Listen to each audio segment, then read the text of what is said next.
देखना शुरू कर चुके हैं चरावली ई पाठशाला। और आज की क्लास में हम बात करेंगे राजपूत राज्य जयपुर और शिया मुस्लिम शासित अवध राज्य के बारे में।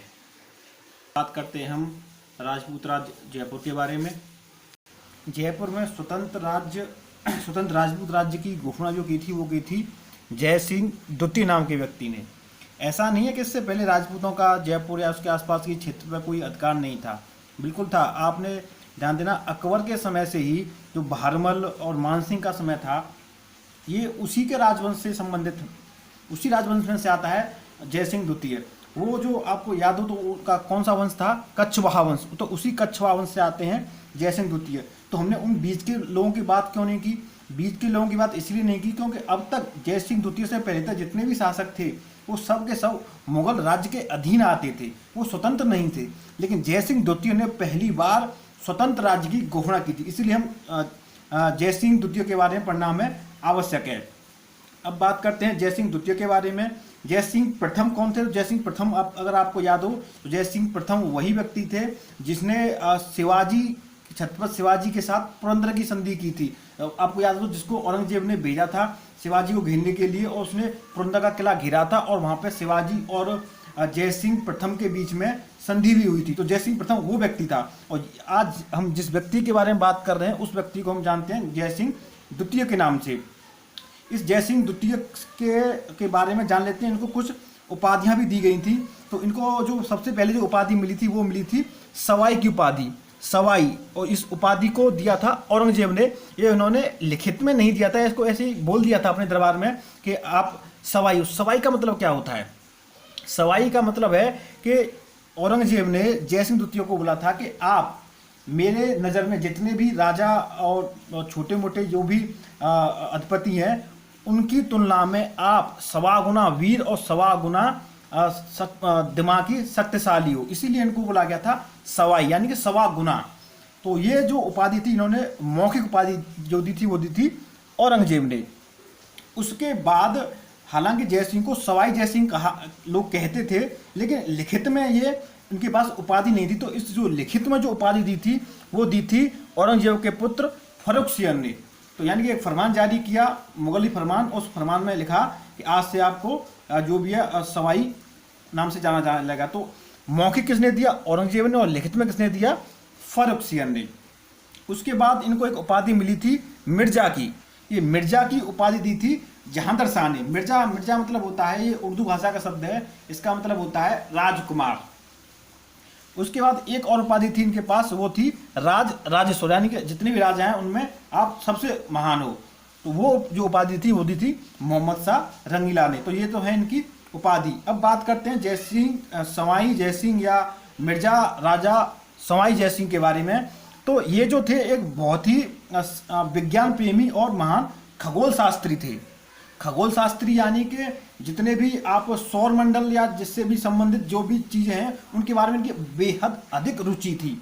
तो इसका प्रमाण यहाँ से भी मिलता है कि इन्होंने भिन्न भिन्न शहरों में 5 शहरों में जंतर मंतर, यानी जंतर मंतर बोले, जंतर मंतर का अगर मैं हिंदी में शाब्दिक अर्थ करूँ, जंतर मंतर का अर्थ होता है वैद्यशाला, खगोलीय वैद्यशाला, यानी कि जहाँ से आप खगोलीय चीज़ों को देख सको। तो उसकी 5 जगह पे उन्होंने जंतर मंत्र बनाए। एक बनाया दिल्ली में, एक जयपुर में, काशी में, उज्जैन में और मथुरा में।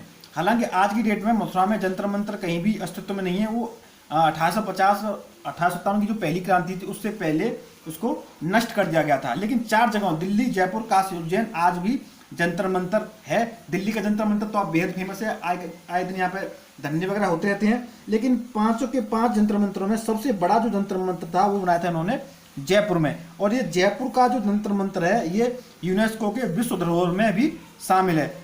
आगे आने वाली क्लासेस में आपको मैं वो भी चीज़ें बताऊंगा कि यूनेस्को की विश्व धरोहर में भारत के कौन कौन सी जगह शामिल है, उनको कब कब शामिल किया गया था। यहाँ से भी क्वेश्चन की बात पूछते हैं। जयपुर में एक तो जयपुर का जंतर मंतर विश्व धरोहर में शामिल है, और दूसरा जयपुर शहर पूरा का पूरा सबसे लेटेस्ट जो इंडिया की जो चीज़ है जो यूनेस्को की विश्व धरोहर में शामिल की गई है वो जयपुर शहर को शामिल किया गया। तो जयपुर से 2 चीज़ हो गई, जयपुर खुद शहर और दूसरा जयपुर का जंतर मंतर। अब बात करते हैं जयपुर की। तो जयपुर शहर को किसने बसाया? तो जयपुर शहर को बसाया था जय सिंह द्वितीय ने 1728 ईस्वी में। और जयपुर को ही आप पिंक सिटी के नाम से भी जानते हैं।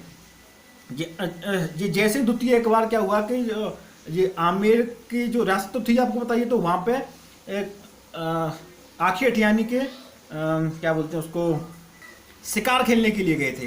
तो जहाँ पे शिकार खेलने गए तो वहाँ पे इन्होंने देखा कि 3 पहाड़ियों के बीच में एक बड़ा खूबसूरत जगह थी। तो उस खूबसूरत जगह को उन्होंने चुना और वहीं पे इन्होंने जयपुर नगर का निर्माण किया। तो आप आज भी अगर कहीं जयपुर जाओ तो आपको देखने को मिलेगा, आप तो शहर में प्रवेश करोगे तो आपको चारों तरफ एक बड़ी सी पहाड़ी नजर आएगी। इन्होंने एक जिच मोहम्मद शाही नाम से आंकड़ों का समूह बनाया था, जो कि एक पुस्तक का रूप है, जिससे कि वो किस लिए बनाया था कि इनका मत था कि इससे लोग खगोल संबंधी अवलोकन को आसानी से कर सकेंगे। तो ये भी एग्जाम में इनसे संबंधित प्रश्न पूछा जाता है कि जिच मोहम्मद शाही नामक पुस्तक किसने लिखी थी? तो वो जय सिंह द्वितीय ने लिखी थी। अब एक इंपॉर्टेंट चीज है यहाँ पे कि जंतर मंतर तो इन्होंने बना दिया जयपुर में, लेकिन जो जयपुर का एक हवा महल है, उस जयपुर का जो हवा महल है वो किसने बनाया था? तो जयपुर का जो हवा महल है वो जय सिंह द्वितीय सवाई जय सिंह ने नहीं, बल्कि वो बनाया था प्रताप सिंह। तो उसमें कंफ्यूज मत होना, जंतर मंतर बनाया है जय सिंह। इंडिया में जितने भी जंतर मंतर हैं सारे के सारे जय सिंह। आपसे अलग अलग क्वेश्चन पूछ लिया जा सकता है कि काशी में स्थित जंतर मंतर किसने बनाया था? उसमें कंफ्यूज होने की जरूरत नहीं है, जितने भी जंतर मंतर आए जय सिंह ने। दूसरा, हवा महल किसने बनाया? हवा महल बनाया है आपके प्रताप सिंह ने। तो अब आप जंतर मंतर में कंफ्यूज मत होना कि अगर आपसे प्रश्न घुमा के ही पूछ जा सकता है कि निम्न में से जंतर मंतर कहाँ स्थित है, तो उसमें दिल्ली भी है, जयपुर भी है, होगा काशी भी होगा और उज्जैन भी होगा, अगर मथुरा भी होगा। तो इन पांचों में 5 के 5 को याद रखना और उनमें से पूछ ली। कभी बात ऐसे ही क्वेश्चन घुमा के पूछ लेते हैं कि कहाँ पर जंतर मंतर नहीं है, तो उनमें से कोई 3 ऑप्शन दे देगा जो 5 हैं और उनमें से एक अलग से कोई डाल देगा। तो इन 5 शहरों को देख लेना, दिल्ली, जयपुर, काशी, उज्जैन और मथुरा। और दूसरी बात, खगोल शास्त्र से संबंधित कोई प्रश्न घुमा के आके पूछता है तो खगोल शास्त्री कौन थे? जय सिंह थे। खगोल शास्त्र से संबंधित उन्होंने पुस्तक भी लिखी है जिस मोहम्मद शाही। खगोल शास्त्र से ही संबंधित उन्होंने जंतर मंत्र का स्थापना किया। तो खगोल शास्त्र वर्ड आता है और वहाँ पे आपको जय सिंह द्वितीय सवाई जय सिंह आपको मिलते हैं, तो आप उनको उसी को टिक करना, सवाई जय सिंह को। इनका नाम ऑप्शन 2 तरीके से रखा जा सकता है, तो जय सिंह द्वितीय रख सकते हैं या आपको सवाई जय सिंह भी बोलते हैं। तो सवाई जय सिंह का मतलब जय सिंह द्वितीय ही है। ये तो थी राजपूत राज जयपुर के बारे में। अब बात करते हैं हम अवध के बारे में। जिस समय अवध को सादत खां या फिर उसको दूसरा नाम ये भी है बुरहानुल मुल्क ने स्वतंत्र राज्य की घोषणा की थी, उस समय ये उसके ईस्ट में अंग्रेजी राज्य और उसके साउथ में मराठा राज्य पूर्ण रूप से अपने चरम पे था। तो हम ये भी कह सकते हैं कि ये जो अवध राज्य था वो मराठा और अंग्रेजी राज्य का एक बफर राज्य भी था। बफर यानी कि बीच का राज्य। तो अब यहाँ से जो प्रश्न बनते हैं वो यही बनते हैं कि सबसे पहला तो ये बनता है कि अवध के स्वतंत्र राज्य का संस्थापक कौन है? तो आपको पता ही है, सादत खां या बुरहानुल मुल्क। और ये कहाँ के रहने वाला था? ये था ईरान का सरदार था, ईरान से आया था। और तीसरी इसमें एक बेहद इंपॉर्टेंट चीज ये है अवध के शासकों में या अवध के नवाबों में, ये नवाब शिया थे। यानी कि शिया, आपको पता ही है जब हमने इस्लाम धर्म के बारे में पढ़ा था तो वहाँ पे शिया और सुन्नी 2 डिवाइडेशन किया था। तो अब तक के जितने भी आपने मुस्लिम शासकों के बारे में सुना है हिंदुस्तान, चाहे कोई भी हो, कहीं का भी शासक हो, कहाँ अवध के अलावा जहाँ भी आपने जो भी चीज़ सुनी होगी, वो जितने भी शासक रहे हैं वो सारे के सारे सुन्नी शासक रहे हैं। अवध ही एकमात्र राज्य था जहाँ पे शिया मुस्लिम शासकों का अधिकार था। इसलिए आप जब भी देखते हो जो शिया और सुन्नी के जो भी झगड़े होते हैं वो लखनऊ के आसपास सबसे ज्यादा होते हैं, क्योंकि यहाँ पे शिया और सुन्नी, जो शिया हैं वो बहुतायत में। अदरवाइज पूरे विश्व की अगर हम बात करें तो पूरे विश्व में केवल 15% शिया मुस्लिम ही हैं, बाकी 85% में सुन्नी मुसलमान हैं। इसलिए जो शिया हैं जहाँ पे कमजोर है वो कौन लड़ेंगे? झगड़ा कहाँ होता है? जहाँ 2 बराबर की शक्तियां होती हैं। इसलिए शिया सुन्नी का सबसे बड़ा जो दंगे का जो केंद्र होता है वो हमेशा लखनऊ ही होता है। तो यहाँ से आपके 2 प्रश्न बन सकते हैं अब तक के। पहला, अवध का स्वतंत्र राज्य की स्थापना किसने की? वो सादत खां या बुरहानुल मुल्क ने की। दूसरा कि शिया मुसलमानों का सबसे बड़ा केंद्र, राज्य का केंद्र वो अवध। और तीसरा ये बन सकता है कि ये जो आए थे अवध के, जो कहाँ से आए थे? तो वो ईरान से आए थे। अब इससे आगे की बात करते हैं। सादत खां का पुत्र था सफदरजंग और उसका पुत्र था सुराजुद्दौला। इस सुराजुद्दौला विशेष इंपॉर्टेंट रहा है इतिहास के संदर्भ से, क्योंकि इसने दो हिंदुस्तान की महत्वपूर्ण लड़ाइयाँ, एक पानीपत की तीसरी लड़ाई और दूसरा बक्सर का युद्ध। पानीपत की तीसरी लड़ाई जो 14 जनवरी 1761 को हुई थी और बक्सर का युद्ध जो 1764 को हुआ था, उन दोनों युद्धों में इसने भाग लिया था। पानीपत की लड़ाई में इसने भाग लिया था अहमद शाह अब्दाली की तरफ से और बक्सर के युद्ध में ये शामिल था मीर कासिम और मुगल बादशाह के साइड से।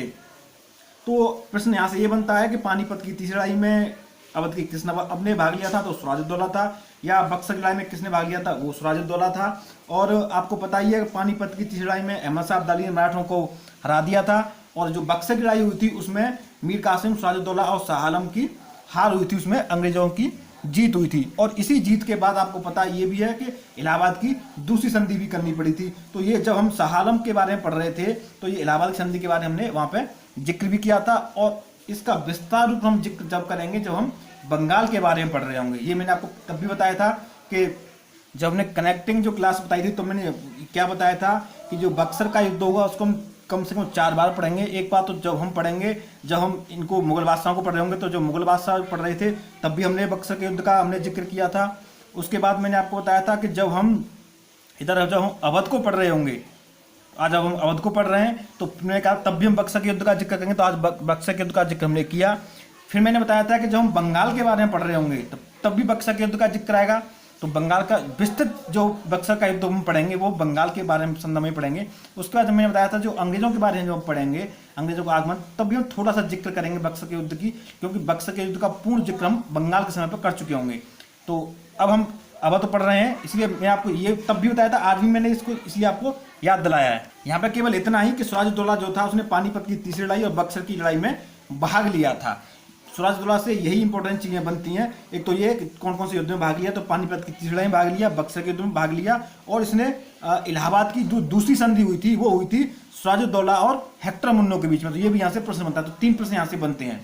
आगे जो अवध से संबंधित जो प्रश्न बनता है वो ये बनता है कि अवध का अंतिम नवाब कौन था। तो अवध का अंतिम नवाब था वाजिद अली शाह और इसी वाजिद अली शाह पर लॉर्ड डलहौजी ने 1856 में कुशासन का आरोप लगाकर अवध राज्य को अंग्रेजी साम्राज्य में मिला लिया था। तो यहाँ से प्रश्न घुमा के भी पूछ सकता है कि अवध का अंतिम नवाब कौन था, ये सिंपल क्वेश्चन हो गया। दूसरा कि अवध का वो नवाब कौन था जिस पर डलहौजी ने कुशासन का आरोप लगाकर अवध को अंग्रेजी साम्राज्य में मिला लिया था, तो वो भी वाजिद अली शाह। तो यहाँ से कैसे भी घुमा सुमा के आपसे प्रश्न पूछे तो आपको उत्तर देना आना चाहिए, चीज़ों को समझना आना चाहिए। और इसको कुशासन का आरोप लगा के अवध में मिला लिया और उसके साथ एक संधि कर ली, फैजाबाद की संधि, और इस संधि के अकॉर्डिंग जो नवाब था उसको भेज दिया कलकत्ता 12 लाख सालाना पेंशन पर। इसको नजरबंद कर दिया, आप यहाँ से अब नहीं निकलोगे। अब प्रश्न ऐसे ही बन सकता है कि किस नवाब को कलकत्ता में 12 लाख सालाना पेंशन पर नजरबंद कर दिया, तो वाजिद अली शाह। किस संधि के अकॉर्डिंग किया, फैजाबाद संधि के अकॉर्डिंग। तो यानी कि आप इस चीज़ को जल्दबाजी में नहीं, थोड़ा विस्तार से समझ के पढ़ोगे तो आपको चीज़ें कभी भूलोगे नहीं। और इससे कुछ महत्वपूर्ण तथ्य ये भी हैं कि लखनऊ के बारे में जो अब तक के जो नवाब रहे इन्होंने कुछ काम भी किए थे लखनऊ में। तो एक तो इन्होंने बड़ा इमाम बाड़ा और एक छोटा इमाम बाड़ा, 2 इमाम बाड़े बनवाए। तो जो बड़ा इमाम बाड़ा बनवाया था वो बनवाया था असफ-उद-दौला ने, और जो छोटा इमाम बाड़ा बनवाया वो बनवाया मोहम्मद अली शाह ने। तो छोटा बड़ा में कंफ्यूज मत होना, छोटा इमाम बाड़ा अलग चीज़ है, बड़ा इमाम बाड़ा अलग चीज़ है। बड़ा इमाम बाड़ा बनवा रहा है असफ-उद-दौला और छोटा इमाम बाड़ा बनवा रहा है मोहम्मद अली शाह। और जो ये दोनों ही इमाम बाड़े कहाँ पे हैं, ये दोनों लखनऊ में हैं। और जो बड़ा इमाम बाड़ा है वो भूल भुलैया के नाम से भी जाना जाता है, क्योंकि जो भूल भुलैया की जो बिल्डिंग है वो बड़ा इमाम बाड़ा के अंदर ही है, यानी कि वो सेम बिल्डिंग, एक ही बिल्डिंग है। तो अब आपसे ये प्रश्न पूछे कि भूल भुलैया का निर्माण किसने कराया, तो उसमें दिमाग मत घुमाना कि भूल भुलैया का निर्माण और बड़ा इमाम बाड़ा दो एक ही चीज़ है, और दोनों का निर्माण करवाया है असफ-उद-दौला ने। उत्तर प्रदेश के संदर्भ में पूछा जाता है कि नवाबी शहर किसको कहते हैं, तो नवाबी शहर वो इसी लखनऊ को ही बोला जाता है। चलिए आज क्लास अब समाप्त करते हैं। आपने जो स्वतंत्र राज्य थे नवीन, इसमें हैदराबाद के बारे में पढ़ लिया, अवध के बारे में पढ़ लिया, भरतपुर के बारे में पढ़ लिया, मैसूर पढ़ लिया, जयपुर राजपूत राज्य पढ़ लिया, रुहेलखंड के बारे में पढ़ लिया, कर्नाटक के बारे में पढ़ लिया। अब बचा आपका केवल बंगाल। इस बंगाल के बारे में हम पढ़ेंगे, लेकिन उससे पहले हम सिख राज्य पंजाब के बारे में पढ़ेंगे। उसकी 3 क्लास होंगी। उस सिख राज पंजाब को पढ़ने के बाद तब हम बंगाल पे आएंगे और बंगाल की एक ही क्लास होगी और बंगाल को पढ़ने के बाद हमारा जो मध्यकालीन इतिहास है हो जाएगा समाप्त। उसके बाद हम चले जाएंगे सीधा आधुनिक इतिहास में, और आधुनिक इतिहास की हम शुरुआत करेंगे यूरोपियन कंपनियों के आगमन से। उसके बाद यूरोपीय कंपनी आगमन पढ़ेंगे, उस आगमन में हम बाकी जो भी कंपनियों का आगमन रहा है, पुर्तगाली और जो 4-5-6 जो भी देशों से कंपनियां आई थी उनके बारे में पढ़ेंगे, और उन कंपनियों को फिर बंद करके फिर सीधा आ जाएंगे अंग्रेजों के बारे में, और फिर जो आगे हम पढ़ेंगे अंग्रेजों का इतिहास।